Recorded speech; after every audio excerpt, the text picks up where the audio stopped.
তো দেখো Tripura question bank, ঠিক আছে, ইংলিশ সলিউশনের এটা হলো পার্ট 6 ভিডিও, ঠিক আছে। পার্ট 5 ভিডিওতে আমি নেলসন ম্যান্ডেলা থেকে কোশ্চেন নাম্বার 1টা আলোচনা করেছি। তো আজকে পার্ট 6 ভিডিওটা আমি তোমাদের কোশ্চেন নাম্বার 2টা আলোচনা করব, ঠিক আছে। তো কোশ্চেন নাম্বার 2টা দেখো কি বলেছে।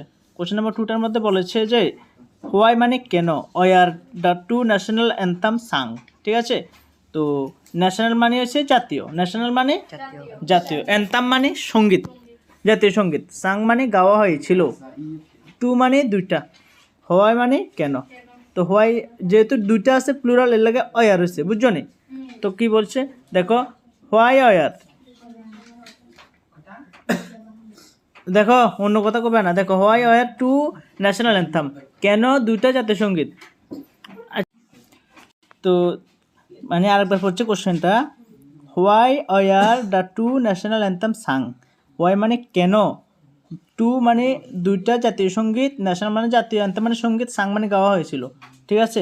অন্যভাবে এলে হুস টু ন্যাশনাল অ্যান্থাম, হুস মানে কোন দুইটা জাতীয় সঙ্গীত প্লেট মানে গাওয়া হয়েছে on the day of the ceremony মানে উদ্বোধনী অনুষ্ঠানের দিন, সেরিমনি মানে উদ্বোধনী অনুষ্ঠানের দিন কোন দুইটা জাতীয় সঙ্গীত গাওয়া হয়েছে, ঠিক আছে।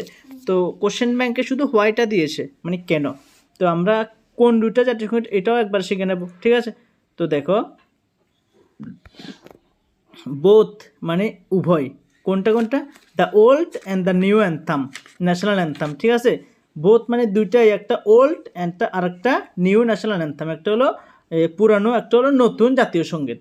তো পুরানোটা যেটা দ্য ডায়াস্টেম, ঠিক আছে, দ্য ডায়াস্টেম এটা হচ্ছে পুরানো, আর নতুনটা হচ্ছে অ্যানকোশি সিকালাল আয়াপ্টিকা, ঠিক আছে। উচ্চারণটা কিন্তু এক একজন এক একভাবে উচ্চারণ করবে, দেখো সহজভাবে দেখাচ্ছি, অ্যানকোশি সিকালাল আয়াপ্টিকা, মিলছে তো।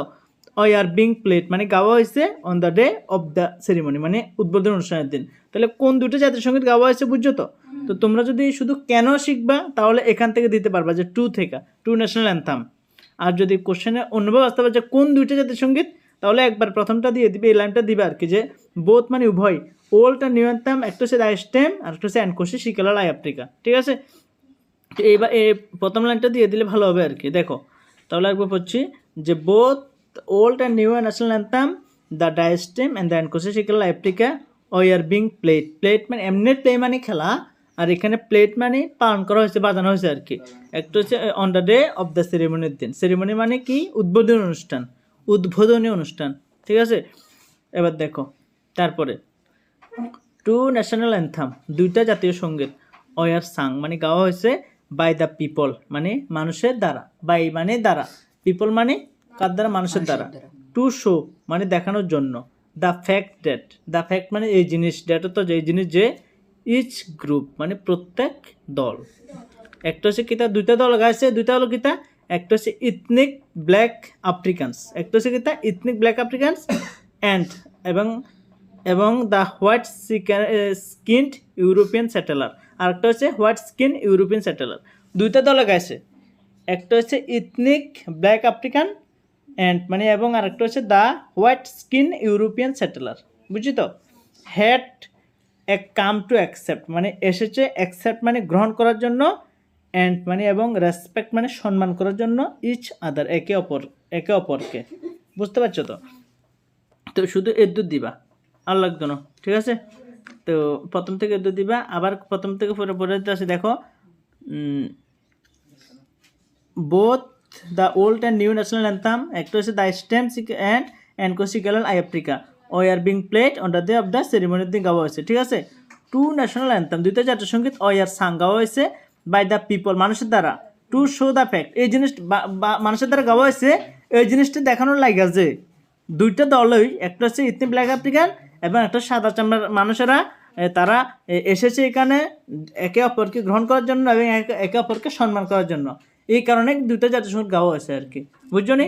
তাহলে ইস গ্রুপ প্রত্যেকটা দল, একটা হচ্ছে ইথনিক ব্ল্যাক আফ্রিকান আর একটা হচ্ছে হোয়াইট স্কিন ইউরোপিয়ান সেটেলার, পুরোটা একবার পড়বা যে white skin European settler, white মানে সাদা, স্কিন মানে চামড়ার, ইউরোপিয়ান মানে ইউরোপিয়ান, সেটেলার মানে বসবাসকারীরা, ইউরোপে বসবাস করে সাদা চামড়ার লোকেরা আর কি, বুঝতে পারছি তো। আর একটা হচ্ছে ইথনিক ব্ল্যাক আফ্রিকান মানে আফ্রিকার কালো চামড়ার লোকেরা, আফ্রিকার কালো চামড়ার লোকেরা এবং ইউরোপের সাদা চামড়ার লোকেরা, এই দুইটা ধর্মের মানুষেরা হ্যাড কাম মানে এসেছে, টু অ্যাকসেপ্ট মানে আমরা অ্যাকসেপ্ট করি না কাউকে কিছু বলে, গ্রহণ করা, এবং রেসপেক্ট মানে সম্মান করার জন্য ইচ আদার একে অপরকে। বুঝতে পারছো তো? তো আশা করি এতটুকু দিলে হয়ে যাবে। তো বুঝতে পারছো, এই বাংলাটাও আছে, তো যাদের লাগবে এখান থেকে দেখে নিতে পারো। ঠিক আছে, সো আজকের জন্য টাটা।